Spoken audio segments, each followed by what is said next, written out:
అడిగినప్పుడు అదేంటంటే బాధ్యతగా మనం స్వీకరించాలి, కానీ అదొక పనిగా మనం ఫీల్ కాకూడదు, లేకపోతే మన మీద ఒత్తిడి చేసినట్టు మనం ఫీల్ కాకూడదండి. ఈ విషయం ఇవాళ ఈ సందర్భంగా మనకు రాలేదండి చర్చ.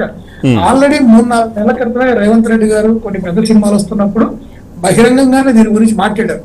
మీరు స్పెషల్ షోల గురించి, రేట్లు పెంచడాలు, టికెట్ ధరలు పెంచడాల గురించి మా దగ్గరకు రావడం కాదు, మీరు కొంచెం సామాజిక బాధ్యతలు కూడా కొన్ని నిర్వహించాలి, మీ ఫ్యాన్స్ వాటిని ఫాలో అవుతారు కాబట్టి కొంచెం మీరు కూడా సామాజిక బాధ్యతగా ఫీల్ అయ్యి కొన్ని కార్యక్రమాలు చేయాలని ఆయన కోరడం జరిగింది. నేను అనేది ఏంటంటే ఇండస్ట్రీలో ఏంటంటే సార్, ఇప్పుడు ఒక కలుపుకొలతనం అనేది ఉండాలి సార్. అటు సీనియర్ ప్రొడ్యూసర్లు ఉన్నారు, సీనియర్ డైరెక్టర్లు ఉన్నారు, సీనియర్ హీరోలు ఉన్నారు, అప్కమింగ్ స్టార్స్ ఉన్నారు, చిన్నోళ్ళు ఉన్నారు, పెద్దోళ్ళు ఉన్నారు, అన్ని రకాల వాళ్ళు ఉన్నారు. నేను అనేది ఏంటంటే వీళ్ళందరూ కూడా సామరస్యంగా అంటే ఒక వేదిక మీద వీళ్ళందరూ కూర్చొని చక్కగా ఇండస్ట్రీకి ఏది మంచి ఏది చెడు, ఇండస్ట్రీని ఇంకా నెక్స్ట్ స్థాయికి తీసుకెళ్లాలంటే ఏం చేయాలి, అలానే ఇండస్ట్రీలో ఇప్పుడు ఈ చిన్న చిన్న పొరపాట్లు జరిగినప్పుడు మనం ఎలాంటి కార్యక్రమాలు అంటే ఇమీడియట్ గా ఎలా రియాక్ట్ అవ్వాలి ఇండస్ట్రీ తరఫున, అంటే అది నెక్స్ట్ లెవెల్. అంటే ఇప్పుడు టైంకి రియాక్ట్ కాకపోవడం వల్లే ఈ రోజు ఇంత డ్యామేజ్ జరిగింది. ఇది ఇన్ని పొలిటికల్ ఇష్యూస్ కానివ్వండి, ఇలా మల్టిపుల్ టర్న్స్ కూడా తీసుకుంది. అంటే అవసరం ఉన్నప్పుడు రియాక్ట్ అవ్వలేదు, అవసరం లేనప్పుడు రియాక్ట్ అయ్యారు, అంతేనా సార్? అవసరం ఉన్నప్పుడు రియాక్ట్ కాకుండా అవసరం లేనప్పుడు అయ్యారు కాబట్టి ఇంత పెద్ద ఇష్యూ అయిందా?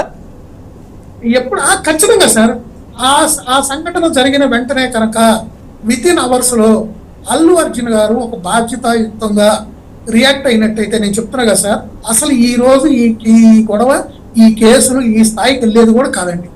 అది ఆయన బాధ్యతగా ఫీల్ కాకపోవడం వల్ల జరిగిన ప్రాబ్లమే. ఆయన 2వ రోజు రియాక్ట్ అయ్యాడు. అదే గనక సేమ్ డే రియాక్ట్ అయ్యి ఎవరైతే, ఎందుకంటే ఇప్పుడు ఆయన వాంటెడ్ గా చేసిన తప్పు కాదు సార్, ఇది అనుకోకుండా జరిగిన యాక్సిడెంట్, అంటే ఒక ప్రమాదం జరిగింది అక్కడ అనుకోండి, ఎవరు కావాలని చేసింది కాదు, థియేటర్ యాజమాన్యం, అవునా కదా? సో మనందరికీ తెలుసు, మనం చూసాం, అనుకోని విపత్తు. సో దానికి ఏంటంటే మనం టైంకి రియాక్ట్ అవ్వాలండి. ప్రాపర్ గా రియాక్ట్ అయినట్టయితే ఆ రోజే ఇది అసలు ఈ స్థాయికి వెళ్ళేది కూడా కాదండి.